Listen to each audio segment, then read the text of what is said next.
Hello, welcome back to Visual Basic. We will now go over the coding for digital downloads.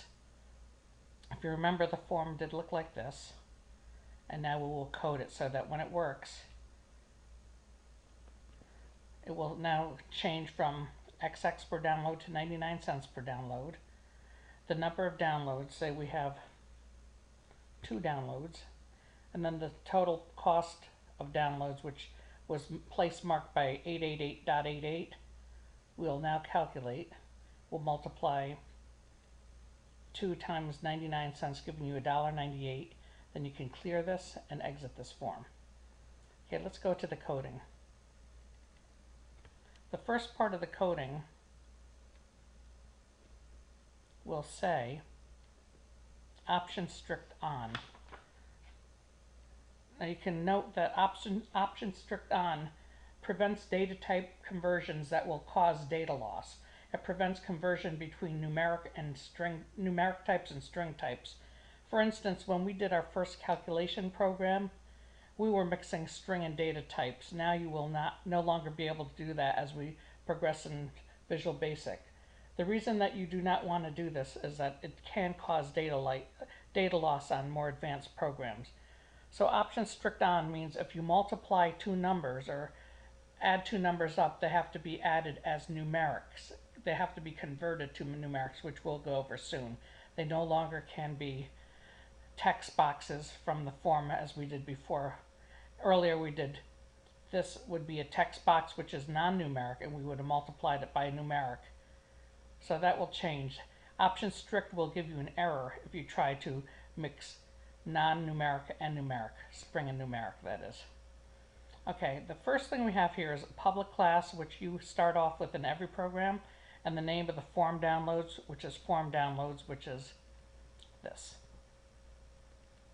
Okay, and in the public class we have a constant called underscore CDEC price per download as decimal equals 99D, 0.99D.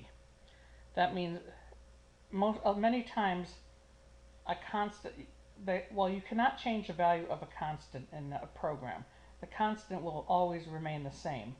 And many constants in Visual Basic coding are started by an underscore and a C. If you do not use the underscore here, when you use the constant later on, over here you cannot use the underscore here. It has to match exactly. If you take a look when I run my cursor over, the private constant price per download is 99 cents. That is coming from the public class. And it is coming from the public class because we will use it in more than one private sub. When anything is defined in public, it can be used for any private sub that you want with this exact same value. So once again, a constant does not change value. It stays the same, unlike other variables. And a constant is defined by const before you say the variable name and the variable type. In this case, it's a decimal represented by decimal numbers, and the numeric value we are putting in it is 0.99. The D goes after that to show that it is a decimal.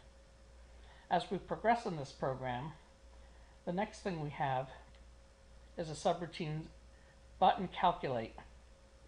That's this calculate. If you click on this, it says button calculate. So we are now in a subroutine called button calculate. It is started by clicking on the button in this form. If you run the form, this button calculate, by clicking on this one time, because it has one click, that will start this routine. And the first thing you see in this routine is 3 dims. Dims are the way you start by declaring variables. Variables are a name location in RAM where data is stored. So we have 3 dims. Dim is declaring a variable once again. One dim is string number of songs as string. The second variable is int number of songs as integer. And the third is total of cost of downloads as decimal. When you declare variables, once again, it's not required, but it's standard that you put for string an str in front of it, for integer an int, or for decimal dec. So we have now declared 3 variables. These variables have not shown up on this form anywhere. These are the only thing that we have taken from this form at this price is what? This box over here, which is called txt number of downloads. So to go back to the program, we're starting by saying txt number of downloads, which is coming from right over here, dot text. That means dot text means it's still in a string format. So right now, text number of downloads dot text is sitting on the form and in a string format.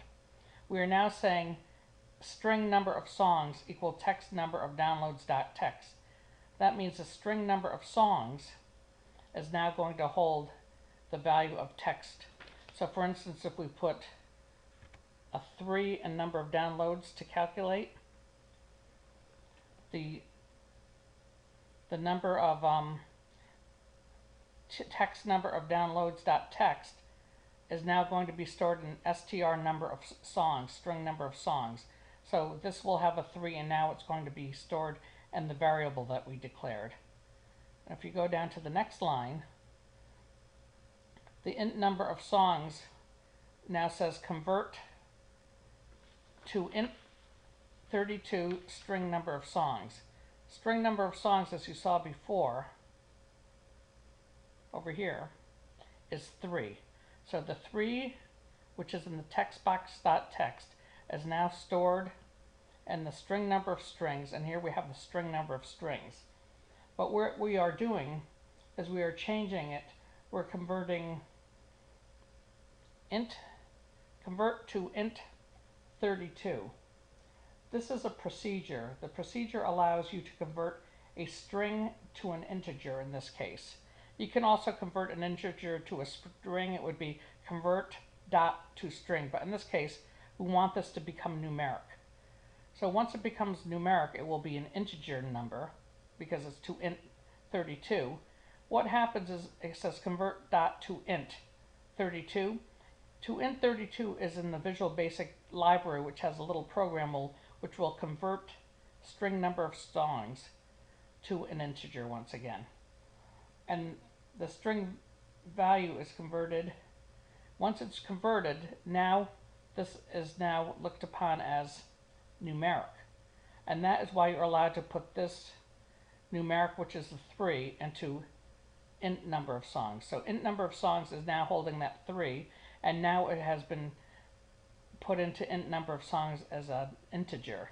So we go from 3, which would be designated and on the string as quote 3 quote, to 3 with no quotes around it, which means it's a numeric.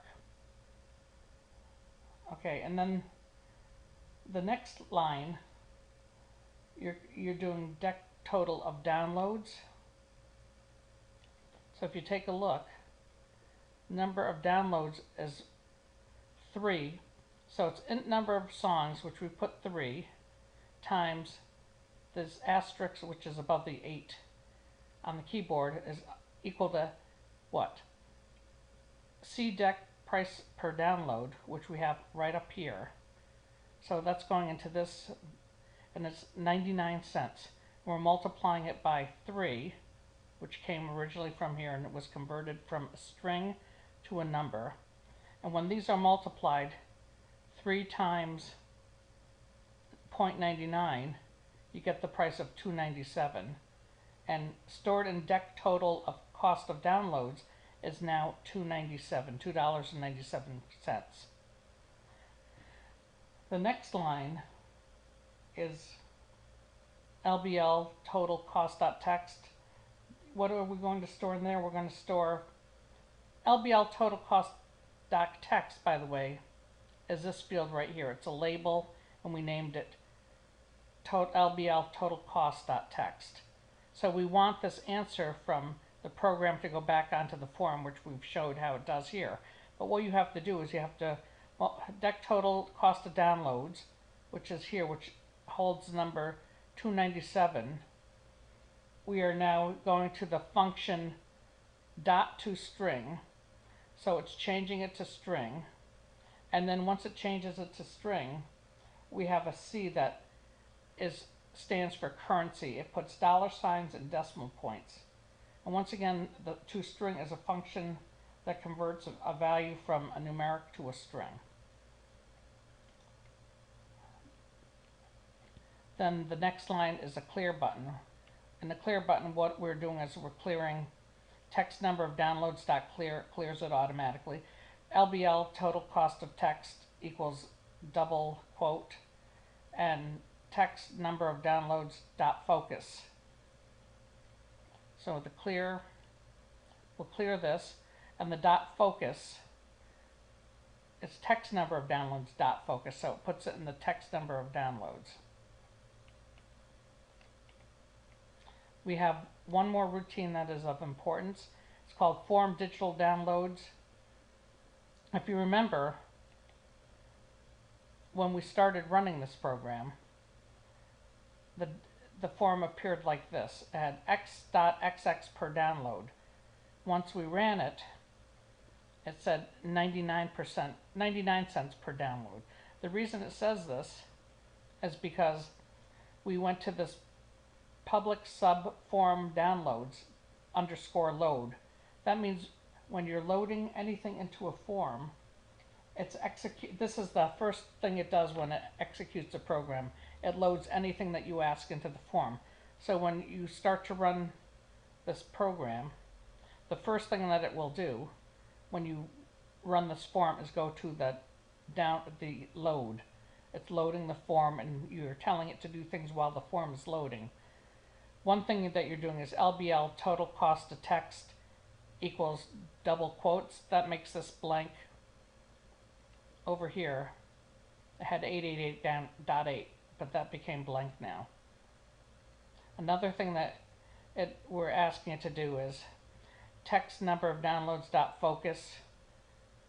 So at text number dot loads here, we're setting the focus here. So when we start the program, the cursor is in this text box. Now the harder thing is LBL cost heading dot text, which is LBL cost heading over here, saying see deck price per download. Oh, excuse me. Per download to string. So see deck price per download. If you remember that, and as I'm holding my cursor over it, showing you, it's a constant, and it has the value of 90.99, just as we showed you at the very beginning in the public. This public constant is now brought down to this area, and it is putting 99 cents over here. So it's saying, and it's toString, and it's saying C. So that's why it has the dollar sign and the decimal point. And then it says and per download. So that reads 99 cents per download. And you have to have the space in between it, because when this is called concatenation, you're adding two strings together by using this ampersand sign. So we're adding this string and this string. That's once again called concatenation. So when you add strings, they leave no spaces. So say we were to delete this one string. We're not deleting the string, we're deleting. Let me stop the run. We're deleting this one space. Now if we were to start the program and run it, and it looks like this, what would happen? It says 99 cents per download. It does not have a space between it, because once again when you concatenate two strings, there are no spaces left behind. So therefore, that's why in this you need the space, so that the format will appear as it does now. Alright, and then the last of the routines is button exit, which is once again this exit button. You click on that and you exit the program. All right, if you have any questions, be sure to email me. And I hope this helped you a little bit. Thank you. Bye-bye.